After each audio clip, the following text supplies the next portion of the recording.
Guys देखिए आज हम लोग फिर विज्ञान के पाठ नंबर कितना लिखा है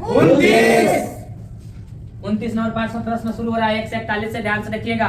प्रश्न है फ्यूज तार की तीन प्रमुख विशेषता। मतलब फ्यूज जो होता है जैसे मान लीजिए यहाँ पे देखिए ये एक प्रकार का फ्यूज है। मान लीजिए ये जब फ्यूज को लगाया जाता है तो इसमें वो तार है लपेट दिया जाता है। तो इसके क्या विशेषता है कि ये एमसीबी में लगाया जाता है। तो इसका सबसे पहला विशेषता ध्यान से सुनिएगा, इसका प्रतिरोध उच्च होता है। इसका प्रतिरोध जब उच्च होगा तो धारा कितना आएगा कि कैप्चर करेगा, ढेर है तो उड़िए जाएगा।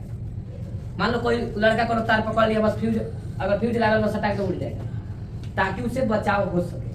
2 नंबर है इसका गलनांक न्यूनतम तो माने एकदम नॉर्मल रूप में बढ़ जाता है सकते, जहाँ कुछ वाइल वोल्टेज देर में तब बदल जाएगा।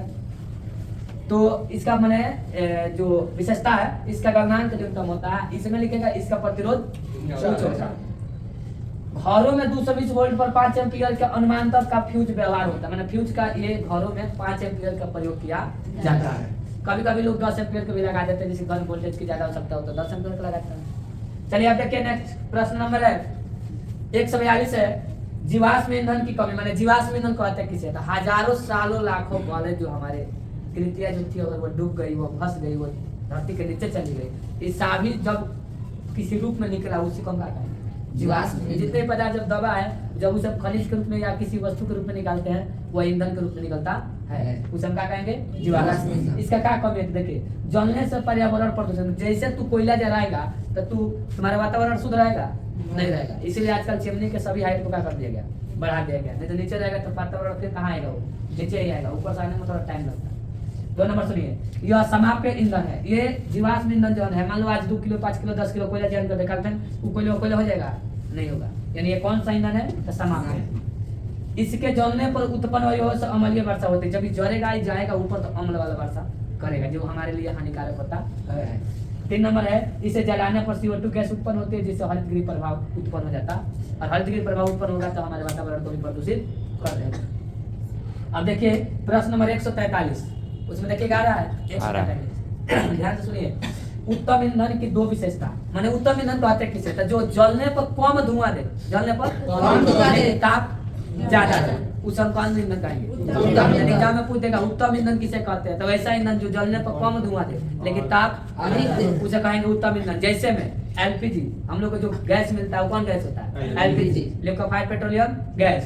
सीएनजी भी क्या है, उत्तम ईंधन है। गाड़ी में जब डाल दिया जाता है तो उसे चलाइए, प्रदूषण नहीं करेगा।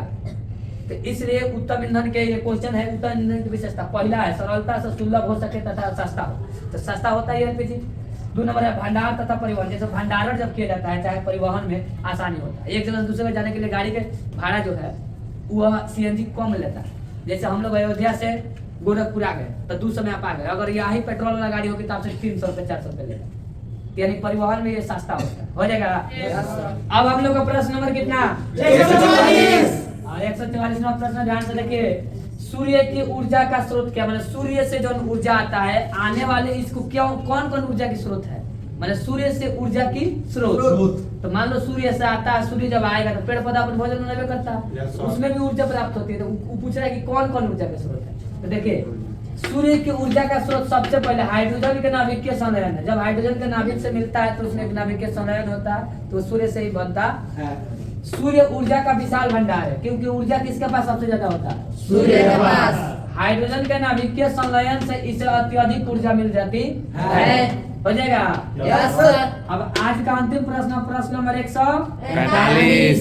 ध्यान से देखिए, नाभिकीय विखंडन और नाभिकीय ऊर्जा क्या है। तो आपको कई बार भाई आपको क्लास में बताया गया था कि नाभिकीय विखंडन वो में आंसर है, यानी कि जिसको खंडित कर दिया उसे विखंडन कहते हैं। मान लो कि हई है इसको मार मार के तोड़ा जाएगा तो हमें ऊर्जा निकली ना निकली, अबे ना तुमको 2-4 थापे कस देंगे और ठाई तो तुम्हारे मुंह में से फाइट कुछ निकलेगा। मान लो अनजान हम मारेंगे तो तू नहीं बोल सकता। अब कोई अनजान व्यक्ति आएगा वहां पे आकर तुमको ठाई गिराने लगेगा तो तुम उसको भी फाइट कर देगा। तो रीजन क्या है कि तुम भी कुछ बोल सकता है, कोई बच्चे कुछ दूसरा एक्शन ले लेता है। तो कहने का मतलब जब हम नाभिक को विखंडित करेंगे, माने नाभिक में उपस्थित परमाणु इलेक्ट्रॉन जो भी हो यूरेनियम, तो इसको जब हम तूर के अलग अलग करेंगे तो तूरे में ऊर्जा लगेगा, तुरने पर ऊर्जा निकलेगा कि नहीं निकलेगा?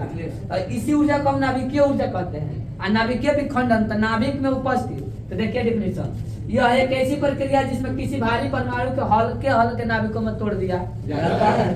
तो जब तोड़ा जाता है उसे विखंडन, न जाने का बिटोरा जाता है उसे संलयन भी कहते हैं। याद रखना, विखंडन और संलयन में अंतर भी पूछता है, नाभिकीय विखंडन नाभिकीय संलयन में अंतर। तो जिसको तोड़ेंगे माने अलग अलग कर देंगे उसे विखंडन, और जिसको जोड़ देंगे उसे संलयन। इसमें जो ऊर्जा प्राप्त होगा उसे कहेंगे नाभिकीय ऊर्जा। हो जाएगा? देखिए आज का हमारा पूरा जो पार्ट है वो 29 खत्म, और आप लोग 1 से 28 देखना चाहते हैं तो उसका लिंक इसका डिस्क्रिप्शन में डाल देंगे, आप जाकर के देख लीजिएगा। और वीडियो अच्छा लगेगा तो लाइक जरूर कीजिएगा, कमेंट भी कीजिएगा, और बेल आइकन दबाना मत भूलिएगा। Thanks for watching video.